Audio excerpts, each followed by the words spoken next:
Right, here we go, welcome back. Today I'm going to be putting on Sweet William. It's a radical Indian carpet mix. It's a hardy biannual, and that means you grow it one year and it flowers the next. First of all, I'm to use toilet rolls to plant your plants in. First of all, get your compost like so, fill to the top, hit your fingers, compact it down like so. Once that's done, get your plant.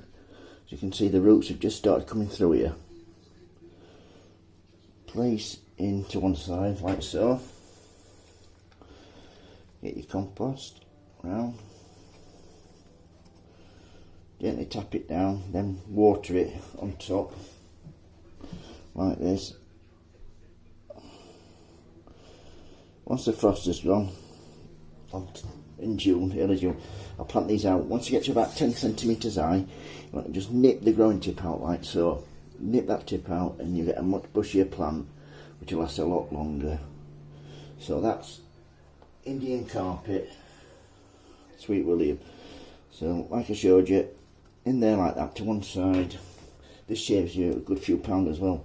It keeps the roots all in one go, because a lot of plants don't like the roots to be disturbed. That's when I use the inside of the toilet roll, because you get a nice compact root ball that you can plant anywhere then. As you can see, a bit of water. If it needs any more compost, just put a bit more on top. That's it. So that's Sweet William Indian carpet mix potting on. Any questions, don't hesitate to ask. Thank you, bye.